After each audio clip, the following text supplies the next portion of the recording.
Buenas, amigas y amigos. Esta mañana he estado en Onda Medina presentando Historias de las 333 en una entrevista que me ha hecho Paula de la Fuente y en la que he desgranado un poquito más el interior de esta novela, haciendo ese pequeño recorrido por los terrores del siglo XXI que asolan a nuestro protagonista.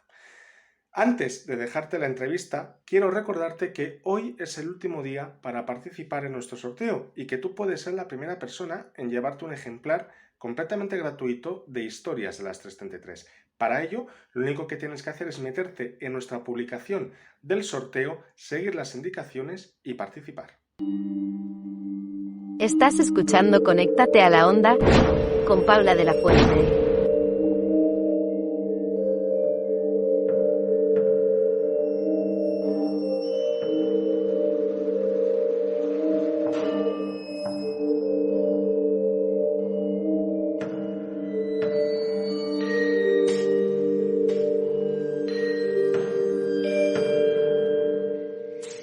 Su cabeza ha ideado una historia que desvela los miedos más oscuros y profundos.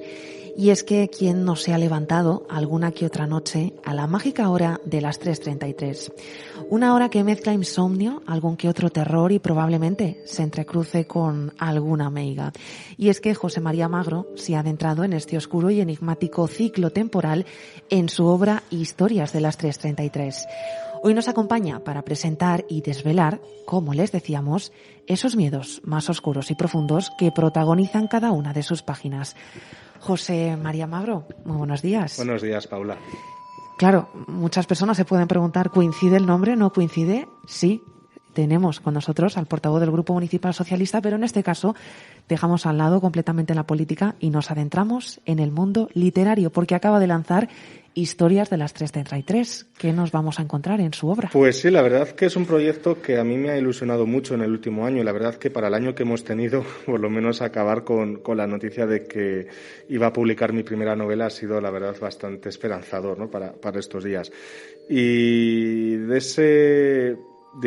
esa afición que siempre he tenido por la literatura, tanto de leer como de escribir, ha nacido Historias de las 333, que, como muy bien has dicho al principio, es un recorrido por los terrores más profundos del siglo XXI. Estamos acostumbrados muchas veces, cuando hablamos de terror, o poniéndonos ya no lo que es la literatura en sí, sino lo que es el género del terror global, ¿no? Pues estamos acostumbrados, pues, desde esos asesinos en serie que tenemos en muchísimas películas de terror, hasta clásicos como Drácula, vampiros, zombies, seres, ¿no?, sobrenaturales o fantasmas que nos dan sustos.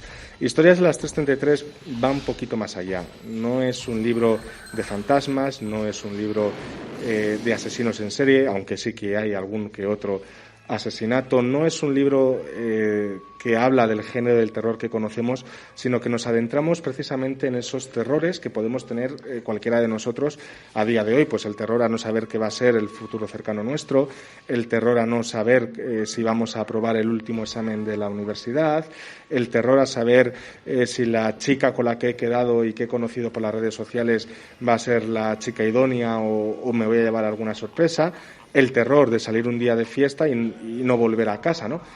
Todo eso lo tenemos en Historias de las 333 a través del relato continuo del protagonista de la novela. Es una novela que tiene un estilo diferente a lo que estamos acostumbrados. No es una novela ad hoc, es una novela escrita en 100 relatos cortos que se unen entre sí y a su vez se unen en una historia más general, que es la historia de nuestro protagonista. Muchas veces muchas personas piensan, ¿no?, que se topan ante un libro histórico y hay una documentación detrás, pero yo le conozco a usted previamente a su presentación, a este libro, y me consta que la documentación también existe en el ámbito del terror. Existe y mucha, porque además el género del terror te da algo muy importante, y es que son muchas leyendas que hay en muchos sitios, ¿no? En este caso, en Historias de las 333, la documentación previa ha sido muy científica. He estado bastante tiempo buscando, pues patologías, ¿no?, que puedan tener las personas que están en este caso, pues que necesitan un tratamiento psicológico. Tampoco voy a decir mucho más porque sería desvelar parte de la trama.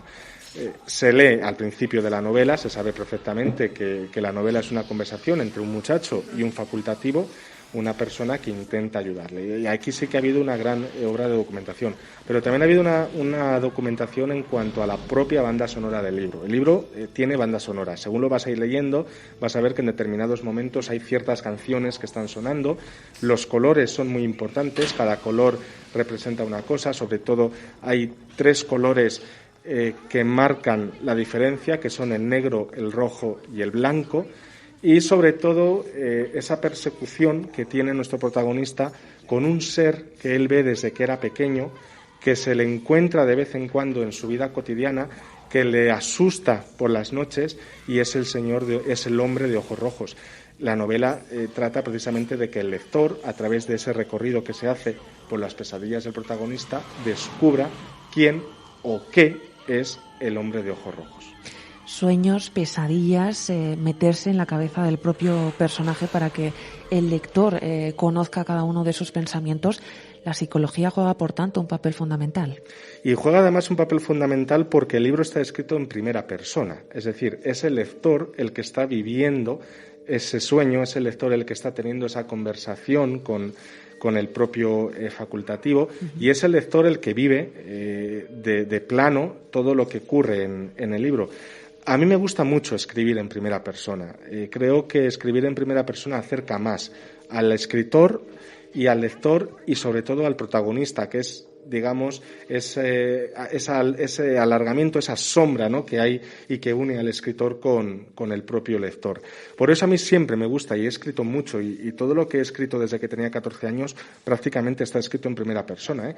Y no por escribir en primera persona es más fácil, que también tiene su complicación, porque bueno, estamos acostumbrados, ¿no?, a leer y ver que los árboles se movían, no sé qué, tal y cual, pero ¿cómo explicas tú que estás viendo que un árbol se mueve, ¿no?, o el sonido que a ti te produce ese movimiento de los árboles? Entonces, esto lo que hace es que el lector se acerque más, y se acerque más a la mente del protagonista, que es donde tiene que ir si quiere entender el final del libro. ¿Por qué Historias de las 333? ¿Por qué ese título dado a esta novela publicada, José María? Pues mira, yo voy a ser sincero. Cuando empecé a escribir el libro, no era en mi mente, no estaba concebido ni por asomo a cómo ha terminado, ¿eh? Yo empecé escribiendo un pequeño microrrelato de, no sé si eran 10 líneas, una cosa así, en un cuaderno azul. Yo empecé a escribir esos microrelatos y luego dije que tenía que desarrollarles. Y ahí pues ya empecé a desarrollar un poco más los relatos, pues hasta que tenían las 2 hojas que tienen actualmente en el libro. Claro, cuando llegó el confinamiento, pues en el confinamiento las horas pasaban como pasaban los segundos y pasaban los minutos, ¿no? Entonces, yo lo que decidí fue darle un impulso, y de los 30 relatos que tenía escritos, terminé hacia los 100 y escribí la historia general. Una historia general que luego cambié, porque lo que pensaba que iba a ser el principio luego resultó ser el final, y lo que pensaba ser el final luego resultó ser el principio. Y una noche de estas en las que yo estaba escribiendo me desperté a las 3:33 de la madrugada. Entonces, claro, yo que siempre me ha gustado a mí este tipo de género de terror, yo sé que las 3:33 tiene un significado litúrgico y tiene un significado parapsicológico muy importante. Tiene muchas leyendas detrás, entre otras, que es las 3:33 es el significado de aquella hora en la que Cristo muere en la cruz, a las 3 de la tarde, con los 33 años, los 3 clavos que le clavaron, las 3 personalidades de la Santísima Trinidad, y las 3 personas, Cristo, los 2 ladrones, que estaban en la cruz, en el Calvario, ¿no? Entonces miré la hora y digo, ya tengo el título, Historias de las 333. La verdad que muchas de las inspiraciones me han llegado por la noche. No sé si eso será bueno o malo, pero ahí quedó el título. La verdad que creo que además es un título muy bonito, porque habla mucho también de lo que es la personalidad del propio protagonista. Y además ese diálogo, ¿no? Lo importante que es la comunicación en toda la obra, porque como nos explicaba al comienzo de esta entrevista, esa conversación que se mantiene en este caso es el eje central del libro. Eso es, además es una conversación sin formato de conversación, porque no hay diálogo. Es decir, no es como otros libros donde te hable y te dice, me ha pasado esto, dijo fulanito tal. No, aquí no hay ese tipo de diálogos. Aquí el diálogo se va creando poco a poco, precisamente a través de esa conversación que muchas veces se puede considerar a lo mejor una conversación muda, una conversación entre el psicólogo, el facultativo y el protagonista, que entre ellos van entrelazando esa personalidad que nos llevará al centro, que es el hombre de ojos rojos. 4 capítulos en este caso, en su obra. Vamos a decir 4 partes. Además, tengo que decir que las 4 partes que hay no son partes, sino son fases, porque cuando ideé lo de las fases estaba Fernando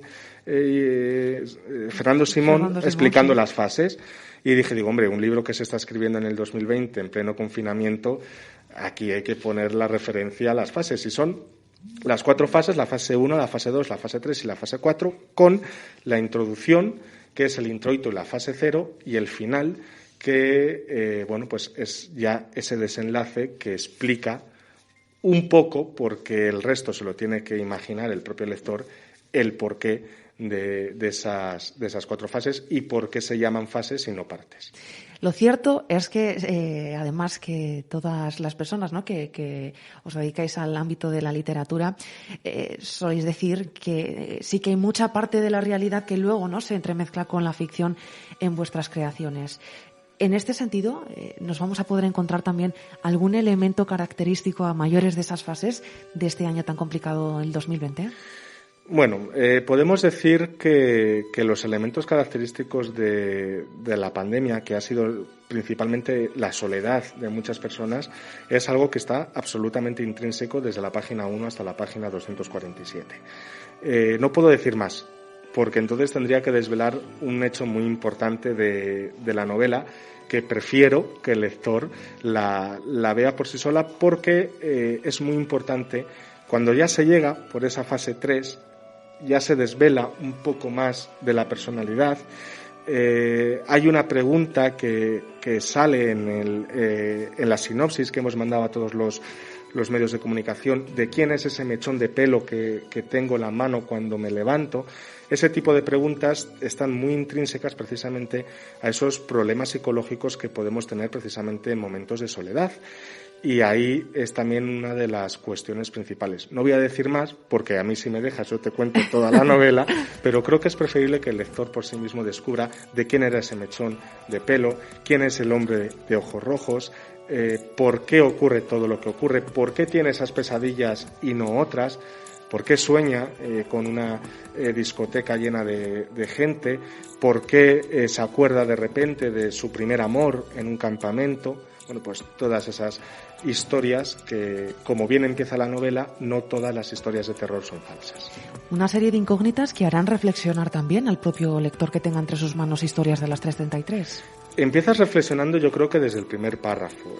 Era mi idea. Mi idea no es escribir para entretener, mi idea también es escribir para hacer que la gente piense y se dé cuenta que el género de terror va más allá de lo que hemos dicho al principio, no va más allá de las brujas, va más allá de los vampiros, va más allá de los hombres lobo. Tengo que decir que, como un buen fan que soy de los hombres lobos, sí que hay una pequeña referencia a la licantropía. Hay muchas referencias a grandes géneros del terror que han inspirado mi día a día en mi vida, como puede ser el Dr. Jekyll y Mr. Hyde, como puede ser Lovecraft, como puede ser Edgar Allan Poe. Repito, tiene sus propias bandas sonoras, cada fase tiene sus bandas sonoras, cada relato tiene una música de fondo que suena, tiene un color característico, ¿no? Todo eso te tiene que hacer pensar el por qué, por poner un ejemplo, en un momento determinado, en el sueño, quien está viendo el sueño ve a un chico con una camisa blanca y no la ve con una camisa verde, ¿no? Bueno, el blanco pues está relacionado con una cosa que se dice al principio y que pues vas a ir viendo cómo también a través de esos colores vas a llegar al kit de la cuestión. Yo, si quieres, Paula, a mí no me importaría luego, antes de finalizar la entrevista, leer el primer párrafo, porque ese primer párrafo va a desvelar absolutamente un poquito todo esto que estoy diciendo. No es que no nos importe, es que además deseamos fervientemente que lea ese primer párrafo. Nos hemos adentrado de lleno en la obra Historias de las 333. La hemos ido desglosando esas profundidades, esos misterios que las va a aglutinar. Pero hay algo muy importante que, bueno, lógicamente quien hemos ido siguiendo el nacimiento de Historias de las 333 desde el comienzo conocemos, quien lo esté conociendo ahora mismo lo tiene a golpe de clic. Y eso importante a lo que me refiero es que esta pandemia ha hecho que usted, por ejemplo, se vuelque a través de las redes sociales, a través de Internet, para dar a conocer la obra, dado que presentaciones de forma física está siendo quizá complicado, ¿no?, gestionarlo. Pues sí, la verdad es que a mí me hubiera gustado haber hecho una presentación esta semana. De momento la estoy gestionando pues para finales de febrero, principios de marzo. Toco madera, al menos que pueda ir con un aforo muy limitado, ¿no? Pero sí es verdad que estoy dándome a conocer, bueno, a través de todos vosotros, de los medios de comunicación, a los que os tengo que agradecer que me habéis abierto las puertas de vuestras casas para hablar de mi libro, nunca mejor dicho, ¿no? Como para comprar, sí. Y también pues a través de las redes sociales. Hemos creado 3 redes sociales, tenemos página de Facebook, Historias de las 333, tenemos además también una cuenta de Instagram, @Historias de las 333, y tenemos canal de YouTube, también se llama Historias de las 333. Pues poniendo Historias de las 333 en cualquiera de esas redes sociales va a salir las páginas y los perfiles oficiales.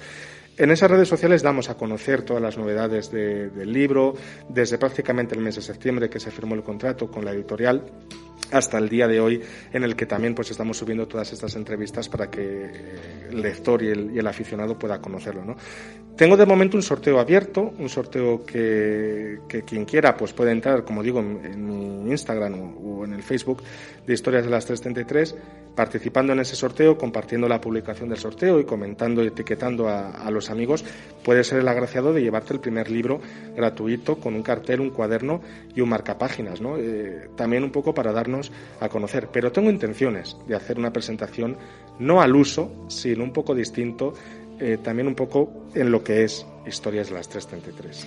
Conocemos Historias de las 333 en estas breves líneas, en estas declaraciones que nos da José María Magro, pero yo le quiero conocer a usted también porque, lógicamente, ¿no?, la trayectoria política ya la conocemos, pero a mí me llamó mucho la atención personalmente el hecho de que a los 14 años ya comenzara en este ámbito de la literatura. ¿Qué era lo que por aquel entonces le rondaba en su cabeza? Bueno, yo tengo que decir que yo desde pequeño siempre he leído libros de miedo. Empecé leyendo la saga de Pesadillas de R.L. Stine, que luego, si alguno se acuerda ya de los que ya vamos teniendo años, pues luego la echaban en Antena 3 por las mañanas, en el Club Megatriz, ¿no? Que tenía un introito muy bueno, con un perro que se le ponían los ojos verdes y todo esto. Y de allí pues empezó mi afición por el género de terror. Después, ya con 12 años, sin que mi madre se enterase, me leí el libro del Exorcista. Nosotros teníamos en casa el libro del Exorcista. Yo con 12 años me leí el libro del Exorcista y me gustó. Y de ahí nació la idea de que yo quería escribir.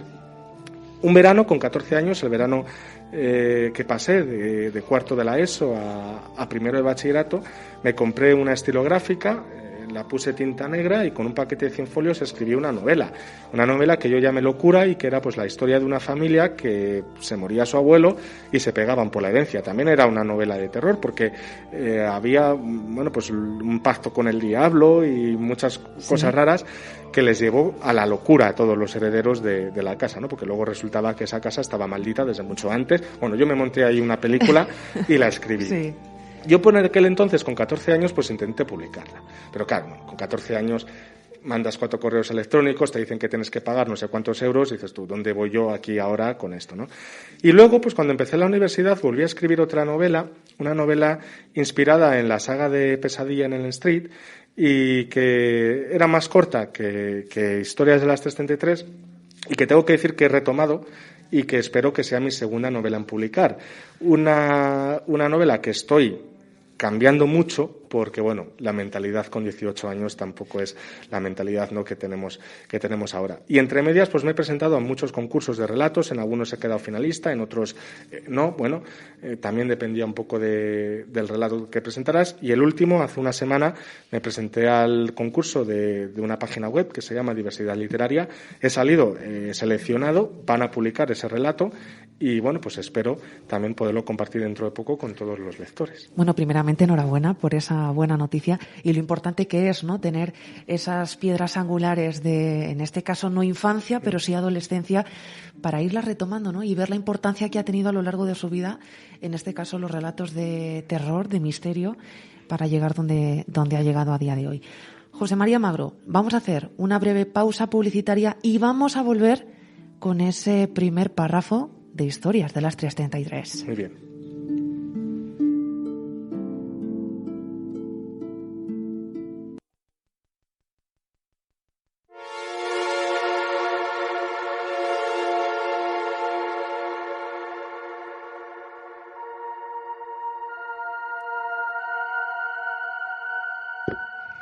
Y les dejamos con esas primeras líneas de Historias de las 333 con José María Magro.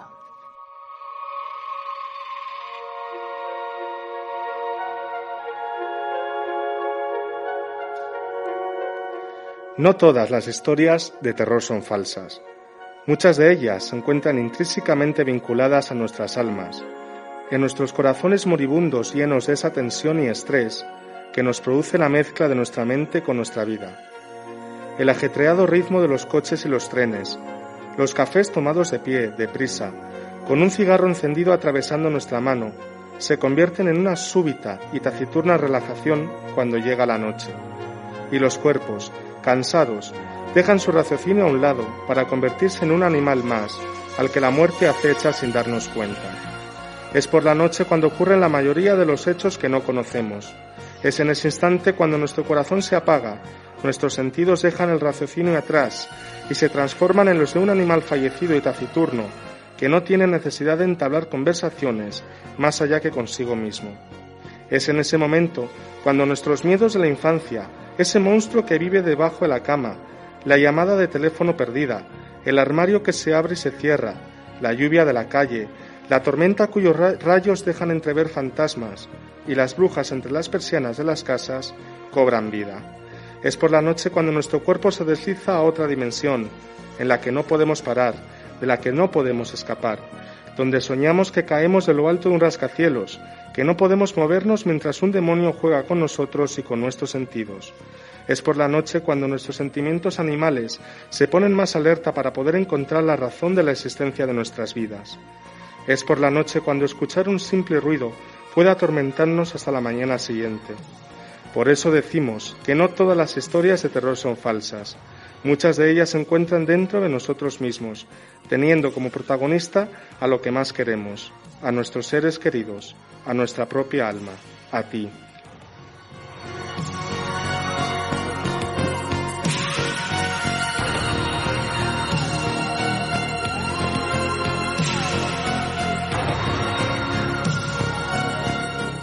Y ponemos punto y final así. Ha sido un placer, José María Magro, escuchar esas primeras líneas de Historias de las 333. Nos hemos quedado con ganas de más, así que cuéntanos dónde vamos a poder comprar tu libro. Bueno, de momento tengo que decir que hasta después de San Valentín no se va a poner oficialmente a la venta. Estará en librerías y estará también a través de Internet. Recomiendo que quien quiera tener el libro reserve su ejemplar, bien a través de un mensaje en nuestro Instagram o bien a través de un mensaje en nuestro Facebook, Historias de las 333, hagan la reserva y cuando esté habilitado en la página web del libro el enlace de compra se lo mandaremos nosotros para que allí hagan la reserva. Recuérdenlo, Historias de las 333. Como siempre, José María Magro, muchísimas gracias y te deseamos de todo corazón muchísima suerte con tu libro. Muchísimas gracias.